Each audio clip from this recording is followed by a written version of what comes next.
The powerful story about perseverance and courage from a survivor of the Boston Marathon bombing. 10 years ago, Rebekah Gregory and her 5-year-old son Noah attended the race as spectators when a bomb exploded just feet away from them.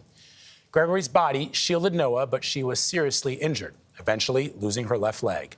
For our series, Note to Self, Gregory shares a letter with her younger self about what happened that day, her determination, and her mission to help others.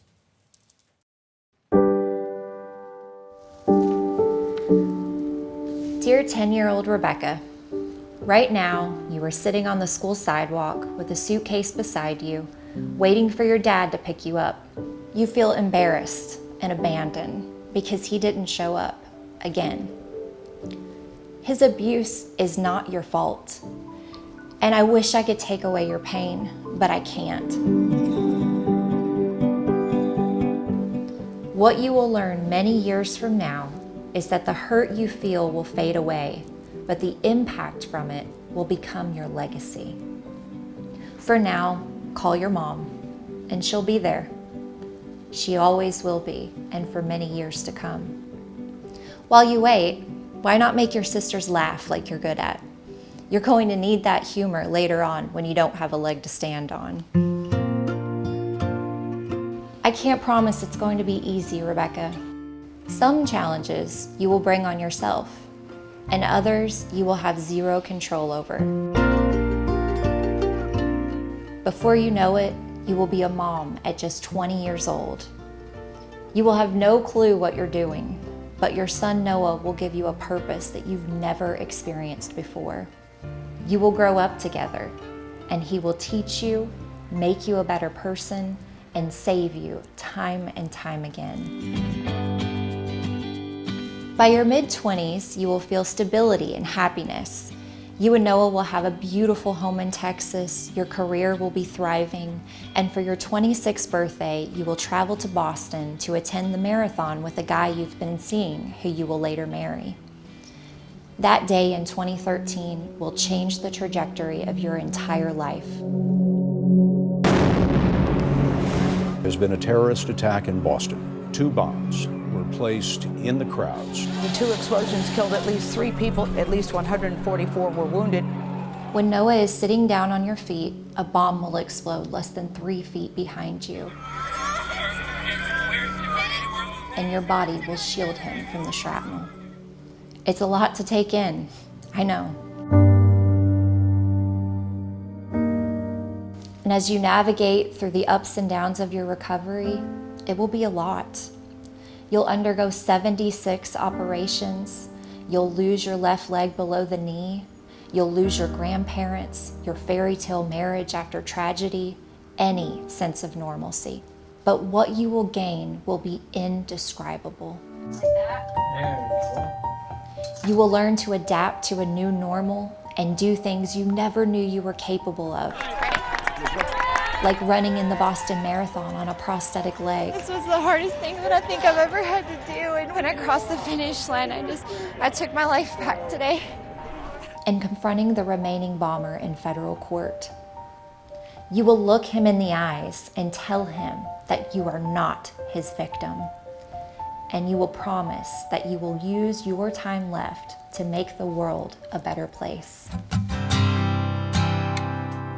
When you least expect it, you will reconnect with and marry your college sweetheart, and he will be your best friend.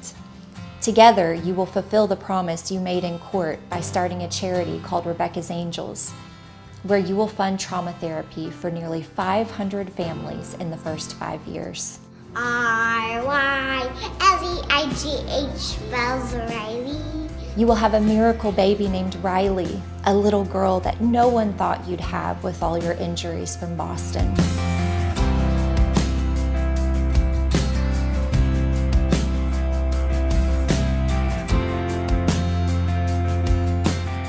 Despite her early entrance into the world and her stint in the NICU, she will be perfect. She is a fighter, just like her mom. Every day when you wake up, you will reach for a prosthetic leg or a wheelchair, but you will remain so thankful. You will have a deeper understanding that life is fleeting, and you will soak up every single moment, grateful to be alive with the family you fought hard for. Your children are so very loved, Rebekah. Riley is the daddy's girl that you always wanted to be. You love being their mom.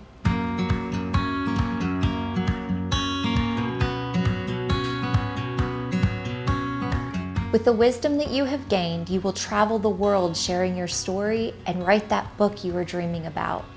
You'll realize every twist and turn is necessary to get you to where you are, and sometimes the most broken parts of life lead us to the most beautiful chapters.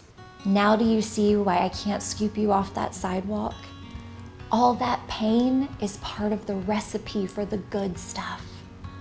And as long as you wake up with that beat in your chest and air in your lungs, you have so much purpose.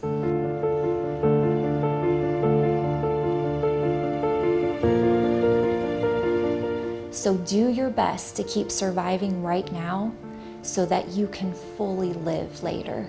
Soon, every broken piece of you will heal, and you will take your life back because you are a survivor, and no one can ever take that away from you. Love always, your older, wiser self. Rebekah was hoping to run the marathon this year, but after her most recent surgery, that wasn't possible. But guess what? Her husband, Chris, stepped up and is running in her place today. I want to wish Chris good luck in the race today, and say hi, of course, to Noah and Riley. Noah being a survivor himself, right? Beautiful family. Noah, you got so tall. I know, that's what I thought, Gayle. But it's been 10 years, but I'll bet he's a great big brother. And Chris, her husband, it's such a beautiful story. I like what she said, most broken part of life sometimes brings us to the most beautiful places, paraphrasing there. And as long as you have a beat in your chest and air in your lungs, there's a future ahead. I always wonder about that. It's terrible to have to suffer to get to that point of nirvana and enlightenment, but we all have to sometimes live through things like that to get to that point. Beautiful.